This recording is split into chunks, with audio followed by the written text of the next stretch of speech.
이별하자는 연인을 성폭행하려 한 사람이 구속 기소됐습니다. 강간 미수 혐의를 받고 있는 사람, 바로 40대 여성입니다.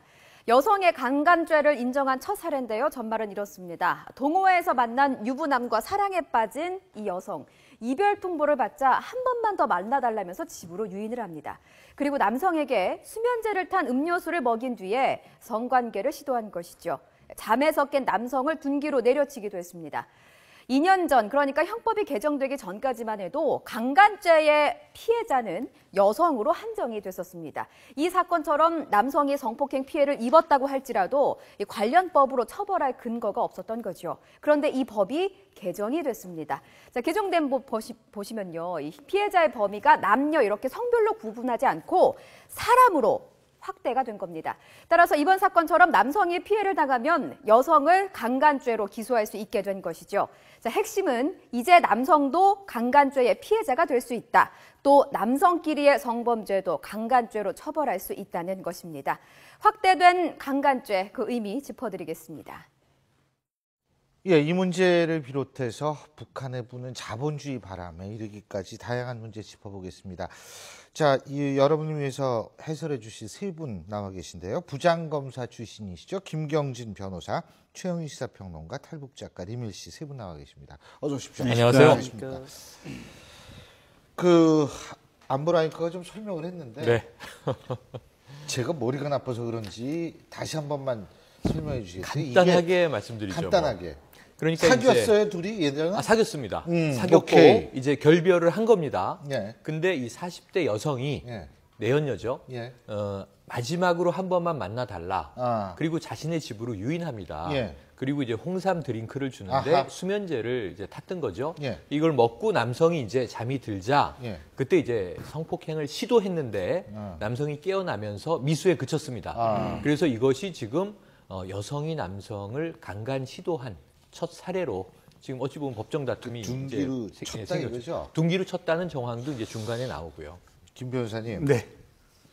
부장검사까지 검사 생활도 오랫동안 한 20년 가까이 하셨는데 이런 거 보셨어요? 남성 강간. 저 있을 때까지만 해도 못 봤습니다. 예. 못 봤는데 이게 그러니까 큰 틀에서 보면 어떤 사회적 트렌드의 어떤 연장선상이다 지금 이렇게 볼 수가 있는 게요. 결국은 이게 보면 강간이라고 하는 게 우리가 생각하는 것은 골목길에서 술에 취해서 여자가 가고 있는데 모르는 사람이 칼을 들이대고 협박해서 신체를 겁탈했다 이렇게 상정을 할 수가 있잖아요. 근데 실은 그런 사례는 극히 드물고 대부분의 강간 사건은 얼굴 아는 사람들 지인, 예, 지인들, 면식범. 직장 동료라든지 아니면 학교 안이라든지 회사 안 뭔가 하여간 이렇게 면식이 있는 사람들 사이에 이루어지고 그게 약간은 어떤 신분적인 이 위아래 수직 관계가 있는 상태에서 이루어지는 경우가 많습니다. 특히 그게 이제 술을 먹은 상태에서 이루어지는 경우가 많은데 요 경우도 보면은 이제 결국 비슷한 거 아니겠습니까? 전에 내연 관계에 있다가 남자가 그만 만나자 그러니까 이제 여자가 결국 이제 수면제를 먹여가지고 이렇게 강제로 하려고 했었던 건데 앞으로 가면 갈수록 여성들에 의한 이런 범죄가 늘어난다. 그래서 그 옛날 미국 영화 보면요. 여성들에 의한 예. 범죄가 드러난다. 미국 영화를 보면 예. 그 비슷한 영화 있지 않습니까? 그러니까 이게 예. 저기 격세지감이긴 한데 1995년에 주라기 공원의 작가인 마이클 클라이튼이 폭로라는 소설을 썼는데 영화화가 돼요. 마이클 더글라스 나오는 마이클 더글러스를 데미 무어가 그죠? 성폭행하는데 마이클 더글라스. 그 옛날 전 영화. 연인인데 직장 상사입니다. 그러니까 미국은 이게 20년 전에 영화화 됐던 네. 거예요. 근데요. 예. 예. 그래서 지금도 얼마 전에도 그거 있었지 않습니까? 연세대학교 총학생회 간부들이 수련회를 갔는데 거기도 아마 고참 여학생이 아마 젊은 남학생 후배 남학생. 후배 남학생 강제 추행하려다가 문제가 됐었고 아마 그 여학생이 결국은 사과를 했었을 겁니다. 그리고 최근에 이제 가정폭력 사건을 보면 우리가 가정폭력하면 일방적으로 남자가 여자를 가해자고 구타 여성은 피해자다. 예 이렇게 하는데 가정폭력 사건의 한 대략 10 내지 15% 정도가 반대로 된 경우입니다. 전 그거는 봤어요. 예. 여자한테 맞는 남편은 봤어요. 예, 근데 제가 그렇다는 거 절대 아닌데. 예, 예. 의외로 그게 많고요. 예. 남자들 같은 경우 그냥 어디 가서 얘기도 못 하고 그냥 그렇더라고요. 예, 정말로 많이 많고. 그래서 이제 직장 내에서 여성 상사들 지금 이제 젊은 30대 중반까지는 여성 직장인들 굉장히 많거든요. 이게 이제 40대, 50대 이게 결국은 뭐 이렇게 과장, 부장, 뭐 전무 이렇게 올라가면 이런 식의 사례들이 의외로 상당히 늘어날 것이다. 그래서 피의자들로서 여성이 입건되고 여성이 구속되는 어떤 남녀 성 비율이 있지 않습니까? 이게 매년 꾸준히 상승하고 있습니다. 그래서 이것도 결국은 지금 이 여성도 지금 46세 여성도 구속이 됐거든요. 구속이 됐는데 이런 유형의 사건들이 앞으로 가면 갈수록 늘어날 것으로 예상이 됩니다. 김 변호사님 말씀하시니까 갑자기 생각나는 게 제가 독일에서 유학할 당시인데 제 기숙사 살 때인데요. 경찰차가 3대가 왔어요. 기숙사로. 기숙사니까 1층은 그 기혼자 기숙사인데 부부싸움을 해서 가정폭력이 일어난 거예요. 네, 쉽게 네, 얘기한다면. 네. 그런가 보다 그랬는데 그게 뭐냐면 부인이 남편을 때려서 그런 거거든요. 제가 북한 얘기 좀 이따 여쭤보겠습니다. 근데 이런 경우에서는 둔기 사용이 결정적 증거죠. 그렇죠. 그러니까 이제 둔기 사용 안 했으면 안 믿었을 수도 있을 것 같아요. 그러죠. 남자가 이게 뭐 여자한테 유도되어 예. 가서 강간을 당할 뻔했다라고 하면 통상적으로 믿기 어려울 거 아니겠습니까? 그렇죠. 뭐 여성이 정말로 신체 체구가 건장하고 아주 크고 남자는 왜소했다 이런 아주 특수한 상황이 아니면 믿기 어려웠을 텐데 네. 남자가 묶여 있다가 풀고 도망가는 과정에서 이 여성이 둔기를 사용해서 이 남성 몸에 이게 신체 상해가 났었나 봐요. 네. 그런 상황이 되다 보니까 누가 봐도 이건 여성이 강간을 시도했다라는 것이 명확하나해 줘서 결국은 이 여성이 구속까지 이뤘던 거죠. 이제는 남성도 좀 적극적으로 알려야겠어요. 그렇습니다. 그죠? 네. 예. 그 참 갑자기 저도 이게 야 이런 경우도 있구나 그런 그렇죠. 생각을 새삼스럽게 느끼게 되는데 알겠습니다. 자 다음 소식 넘어가 보겠습니다. 자원개발 비리 의혹과 관련해 성완종 경남기업 전 회장이 피의자 신분으로 소환됐습니다. 예, 오늘 여러분 굉장히 뉴스에서 중요하게 다뤄지고 있는 부분인데요. 바로 이 성완종 전 회장의 이 검찰 출석입니다. 지금 검찰의 전방위 사정 수사 본격화되고 있는데요. 자, 어떤 범죄라고 볼 수 있습니까? 예. 혐의가? 크게 보면 지금 3가지인데요. 예. 첫째는 경남기업을 운영하면서 예. 이 경남기업 본인 회사, 이 회사, 그다음에 이 계열사들에 대해서 분식회계를 많이 했습니다. 그래서 회사에 실제로는 손해가 많이 났는데 마치 손해가 적게 난 것처럼 또는 일정 부분 이익이 있는 것처럼 이렇게 회계 조작을 했다는 게 하나 있고요. 예. 두 번째는 자원외교를 하면서 예. 지금 성공불 융자금 330억, 그다음에 일반 자원외교 관련 융자금 130억 이래서 도합 460억을 국가로부터 융자를 받았거든요. 근데 성공불 융자금 같은 경우는 이게 만약에 자원외교에 실패하면 안 갚아도 되는 돈 아니겠습니까? 굉장히 특혜성이 큰 돈이다 보니까 이 성공불 융자금을 줄 때는 이 기업이 얼마만큼 견실한가, 이 돈을 받아갔을 때 이걸 자원 탐사를 위해서 제대로 쓸 만한 능력이 있는가 없는가를 봐야 되는데 실은 분식회계를 안 하고 이 본인 이 경남기업의 재무 상태를 그대로 갖다 바쳤다면 이걸 못 받았다. 못 받을 가능성이 큰 거죠. 그렇죠. 그런데 분식회계를 하다 보니까 경남기업 이 정도면 자원개발 할 만하네라고 하면서 국가가 속아서 이 성공불 융자금을 줬다는 거고요. 이런 식으로 받은 융자금 중에 일부를 사적 용도로 빼돌려서 썼다라는 부분이 하나 있고요. 그다음에 이제 맨 마지막으로 이 경남기업에서 이런저런 이제 사업을 운영하면서 속칭 일감 몰아주기를 한 겁니다. 그래서 본인 부인 동모 씨 명의로 된 자회사 또는 본인 동생 명의로 된 회사 이런 데다가 일감을 집중적으로 몰아주면서 예. 원래 가령 100원에 납품받아도 될 어떤 물건이나 서비스가 있는데 이걸 일부러 100한 20원, 30원에 가격을 부풀리기 위해서 더 주는 겁니다. 예. 그리고 해서 그러면 20원, 30원 돈이 더 남는 거 아니겠습니까? 예. 요거를 비자금으로 마련해서 불법적으로 뭔가 정치자금으로 쓰든지 뭔가 나쁜 데 썼을 것이다. 예. 이 3가지 혐의를 가지고 보고 있습니다. 제가 어렸을 적에도 왜 지금도 있죠. 분식집, 분식센터는 있는데 그거하고 분식회계는 한 땅 차이예요. 전혀 다른 겁니다. 예. 네. 근데요, 네. 이 성완종 전 회장 국회의원도 지내셨죠. 네. 그리고 1,000원으로 1조 5천억 원의 기업으로 일군 자수성가의 대명사다. 이렇게 알려진 인물이에요. 그렇게 알려졌습니다. 어찌 보면 지금 우리가 뭐 안철수 의원 정치권 나오기 전에 예. 벤처 신화를 일군 분, 그거는 뭐 이제 IT 시절 90년대 이후고요. 예. 지금 이 성완종 이 회장 전 의원 이분이 1,000원으로 창업을 했다고 해요. 그리고 지금 경남기업은 직접 만드신 게 아닙니다. 신기수 회장이라고 창업자가 있는데 70년대부터 성장해온 경남토건이 바뀐 회사인데 대우건설에 인수됐다가 대우도 힘들어지잖아요. 그렇죠. 대우로부터 인수한 회사가 경남기업이 지금 이제 주력 회사가 돼 있었던 거고요. 예. 그 이전에 이미 뭐 1조가 넘는 자산을 스스로 일궈냈다. 근데 이게 어찌 보면 제 생각에는 좀 이 세간에 많이 알려져 있지는 않고 정치권으로 나가시면서 좀 부풀려진 신화는 아니었겠는가. 혹은 지금 이 사건의 앞으로의 향후 방향은 정관계 로비로 향해 있거든요. 예. 우리가 사정의 칼날 이렇게 예. 부른다면 지금 자막에는 150억대 비자금 조성 혐의. 예. 근데 지금 이 오늘 언론 보도를 보면 700억대까지도 조성했을 가능성이 있다. 그 부인이 실소주의일 것으로 추정되는 회사가 체스넛이라는 회사인데요. 원래 계열 자회사인데 아예 분사를 시켜버리고 독립회사로 내보내고 그걸로 돈을 몰아주는 겁니다. 예. 근데 이 돈을 혼자 다 썼겠느냐? 그게 아니고 정치를 했던 분이기 때문에 정관계 로비에 지속적으로 쓰여졌을 것이다. 그리고 이런 아까 혐의가 있을 수 있다. 네, 아까 예. 말씀하실 때 또 이 성공 불융자 받을 때요. 이게 B++ 이상의 신용 등급이어야 되는데 분식회계뿐만 아니라 신용 등급조차 조작했을 가능성이 있기 때문에 죄질이 굉장히 위험하고 나쁩니다. 그러니까 이제 그 밝혀져야 될 부분인데 네. 지금 최영희 평론가께서 잠깐 정관계 관련 연관성의 가능성에 대해서 지금 네, 말씀해 주셨고 아무래도 지금 자원 외교는 분명히 여기에 들어가 있는 거 아닙니까? 진 교사님 말씀하신 대로. 자, 그렇다면 이 부분에 정치적 의미가 분명히 있을 수밖에 없는 거 아니겠어요? 그렇죠. 그러니까 이제 광물 자원공사하고 사업을 같이 하고 거기 이제 예. 융자를 받는 거 사실은 제대로 됐다면 불가능한 상태인데 받아냈거든요. 근데 예. 성완종 회장이 이명박 대통령 인수위에서 자문역을 했지 않습니까? 아. 그래서 이명박 대통령하고 깊은 관계에 있을 것이다. 예. 그렇게 본다면 어쨌든 이명박 대통령 주변에 있는 사람들에게 뭔가 정치 자금이 흘러갔을 가능성도 염두에 두고 수사를 하다 보면 그럴 가능성도 배제할 수는 없지 않느냐. 그래서 그런 부분 수사가 아마 진행되지 않을까 싶습니다. 예, 그렇군요. 예. 검찰은 근데 검찰 같은 경우에는 이런 경남 기업 이제 수사 같은 경우에 네. 어떻게 제보를 통해서 하나요? 아니면 좀 자료를 축적해 있다가 아 이게 결정적으로 뭐가 좀 이상하다 그러면 그냥 들어가나요? 일반적으로. 네, 이제 경험적으로 보실 때. 이 자료가 들어오는 이제 소스가 여러 가지가 있는데요.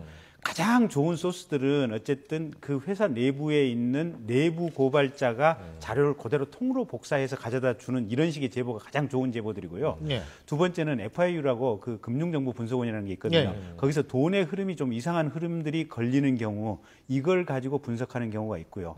세 번째는 대출이라든지 융자가 받았는데 이게 대출금이나 융자금을 제대로 못 갚으면 이게 뻥 하고 터지는 거 아니겠습니까? 아. 그러면 그런 자료들을 갖다 보면서 동시에 이 돈이 어디로 흘러갔는가 이런 것들을 보게 되면 거기서 또 어떤 범죄의 정보가 나오는 건데 이 지금 경남 기업 같은 경우는 어쨌든 그 이전에 검찰에 여러 가지 추문들이 좀 들어와 있었을 겁니다. 특히 지난번에 2013년도에 지금 이 워크아웃으로 이렇게 나가 떨어진다는 얘기들이 많이 있었거든요. 근데 이게 워크아웃 대상이 되면서 이 공적자금 금융기관에 돈이 많이 들어왔지 않습니까? 근데 그런 상황이라면 원래 이 경남기업 대주주들의 지분을 대폭 줄여야 되는데 예.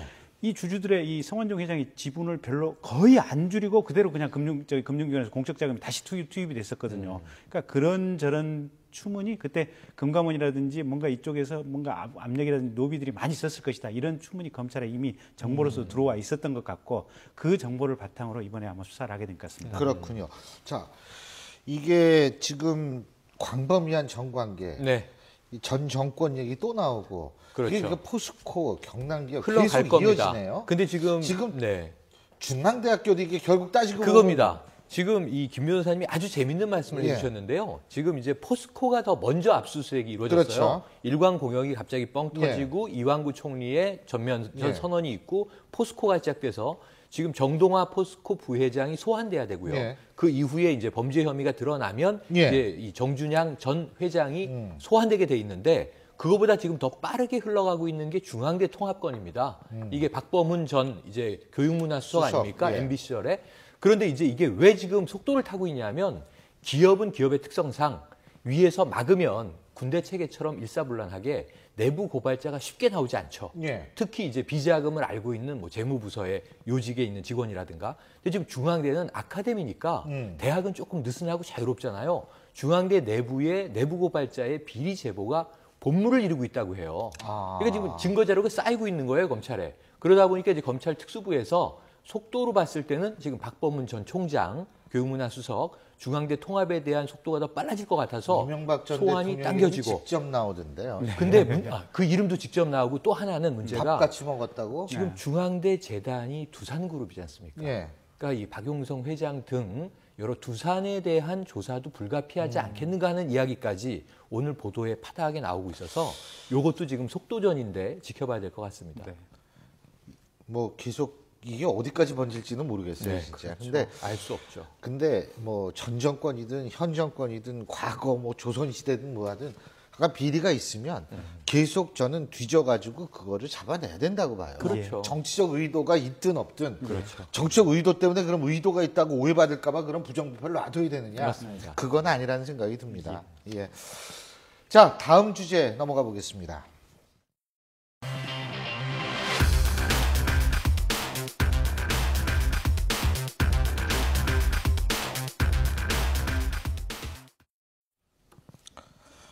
예, 이 시대의 흐름인가요?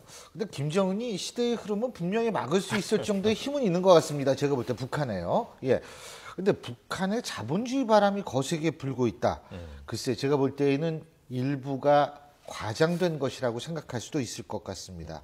북한에 온라인 쇼핑몰도 있다 그러는데, 자, 임 작가님 오래 기다리셨습니다. 자, 온라인 쇼핑몰이 있을 것 같습니까?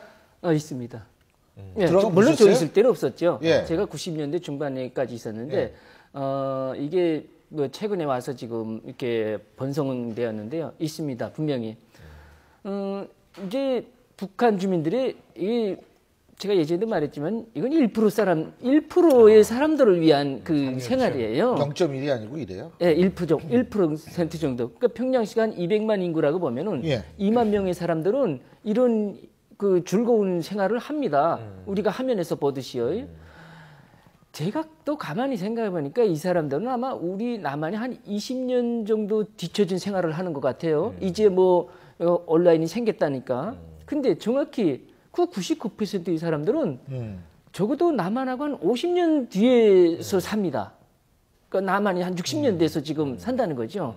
뭐 1% 사람들을 그 사람들이 이제 뭐 자본주의 흉내를 내면서 그 생활 방식으로 이렇게 사는데 그걸 가지고 북한의 전체 자본주의 바람 분다 이거는 그거는 좀 아니다. 예, 아니다고 저는 보죠. 근데 음식도 주문할 수가 있대요. 짜장면이 있나요, 북한에? 없을걸요? 아니 중국집이 한두 개 있습니다. 중국집은 있는데 짜장면은 없지 않을까요? 왜냐하면 예. 짜장면의 원조는 대한민국입니다. 짜장면의 시조가요, 진짜예요. 예. 인천에서 재물포에서 그렇죠. 시작했죠. 인천이 고향 아니세요? 인천 고향은 아니세요? 아니고 잘 알죠. 예, 인천에서 그 부두 노동자들이 네, 맞습니다. 춘장에다가 네. 이 국수를 국수 비벼서. 비벼서 먹는 게 짜장면의 시작이거든요. 네. 그런데 평양에도 있습니다. 있습니다. 아, 남한에서 먹은 건지 한류죠, 그것도 그러면. 조선족들이 가서 했는지 모르겠는데 있습니다. 음. 뭐 평양에 이제 향만루 식당이나 뭐 저기 창강 음식점거리 제가 있을 때 먹고 왔어요. 아 그래요, 짜장면은? 예, 있어요. 아, 그들만의 그럼 그 이제처럼 1% 사람들의 그 생활에는 남한에 있는 유사한 게 다 있습니다. 여기 이제 보니까 그 창업도 합니다. 창업하는데 이것도 우리 시청자들이 좀 제대로 알아야 되는데 창업은 우리 개인 창업이 아닙니다. 북한의 창업은. 그렇죠. 외화벌이 일꾼들이 창업하나 뭐 이런 거겠죠. 아니 그게 아니고 국가에서 어느 기관에서 너희끼리끼리 일할 수 있는 허가를 줍니다. 그러니까 예전엔 그거 없었죠. 예전에는 무조건 공장에 나와서 공장을 해야 되는데 이제 공장에 뭐 줬으니까 나와서 이제 사회노동밖에 하는 거 없는데 이건 공장으로서는 완전히 막연한 손실이거든요. 예. 돈이 있어야 될 거 아닙니까? 그러니까 이제 허가를 해줍니다. 3명이든 5명이든 10명이든 볼 수 있으면 너희 뭐든 하라 하고 대신에 얼마 정도 수수료를 갖다 바치라. 아, 수익이 나면 예, 수익이 나면은 당연히. 소사장제 같은 거네요. 아니 세금도 그런 식 아니에요? 그렇죠. 이익 나면 돈 바쳐 이게 세금이죠. 예, 그렇죠. 예, 그렇게 승인을 합니다. 네일숍, 편의점 그래서 그런 게 생긴다. 예, 그렇게 생깁니다. 네일 아트를 누가 그것도 1%? 1% 사람들. 아, 뭐 근데 애완견도 저- 가지고 잘 저 삽니다. 진짜 궁금한 게 예. 배달이 된다면 예. 누가 배달을 해요? 그 이제 거위층에 있는 사람들은 진짜 휴대폰으로 배달을 합니다. 아니, 그러면은 음식을 가져가는 사람이 배달원. 있잖아요. 예. 아무리 우리가 배달 민족이래도 아니 그러니까 이제 같이 운송 사업소라고 있습니다. 예. 이렇게 자동차 가지고 있는 사업소들인데 여기서도 똑같습니다. 여기서도 2-3명이 저를 짜서 이제 뭐 오토바이든 뭐 3년 차든 이렇게 뭐 만들어가지고 허가를 해줍니다. 대신 너희 바퀴 굴리는 것만큼 이 사업소에다가 수수료를 내라. 그것만 내면은 이게 뭐 제재를 하지 않겠다. 이런 거죠. 그러니까 국가에서 당연히 쉽게 생각하면 이겁니다. 이게 주민들이 생계를 위해서 사는데 이걸 허락해 주는 것도 응분의 대가, 국가적인 그 뭡니까 대가를 먼저 받고서 내준다는 거죠. 이건 우리는 남한은 이래서 세금 돈을 내지만 그게 아닙니다. 북한에서는 이처럼 그 뭐 예를 들어 창업을 한다면은 우리 그 국가 명절 때 국가에다가 무엇을 식품이든 뭐 이 생산품이든 바칠 수 있겠냐 하고서는 승인을 해주는 거예요. 그걸 받고.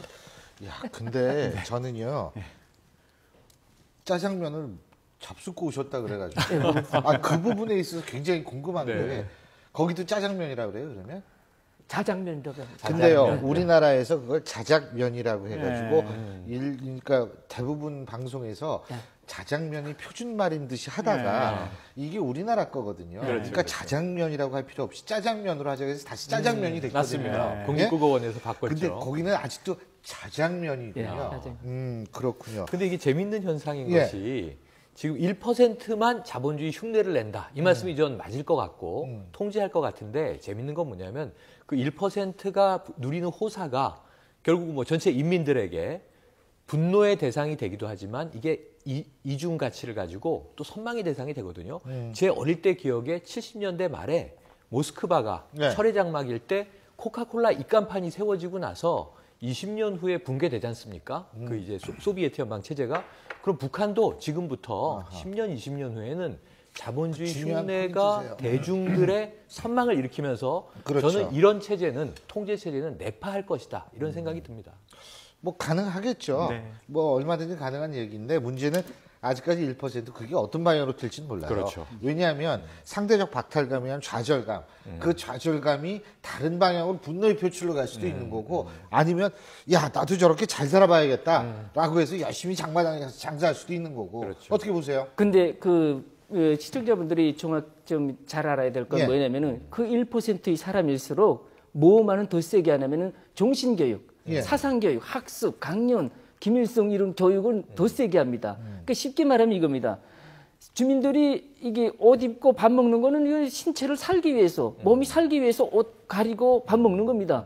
근데 영화나 TV나 드라마나 CD나 이거는 정신을 바꾸는 거예요. 그러니까 북한 주민들이 이거 남한의 이런 문화나 이런 걸 보면 이건 위험하기 때문에 이거는 계속 강력하게 단속을 한다는 거죠. 거의 간부들일수록 더 한다는 거죠.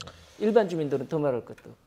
한 가지 분명한 거는 우리가 인트라넷과 인터넷을 하는데 북한에서 와이파이망이 있다 하더라도 그건 인터넷을 접속하는 것이 아니라 인트라넷을 접속하기 위한 것이다. 아니 저기 좀 아까 자료와 무선망, 와이파이 그러면서 올리는 게 나왔는데 많은 분들이 헷갈리실까 봐. 야 북한도 인터넷이 있네. 근데 북한의 인터넷은 사실 극소수만 국소수도 국제 전화, 국제 통화 전화 문자 이런 건 안 되는 겁니다. 국내에서만 되는 거죠. 그렇죠. 알겠습니다. 갑자기요. 북한에 그럼 지금 짜장면을 주문하면 배달이 올까 궁금해지기 시작했습니다. 오늘 말씀 여기까지 듣겠습니다. 고맙습니다. 고맙습니다.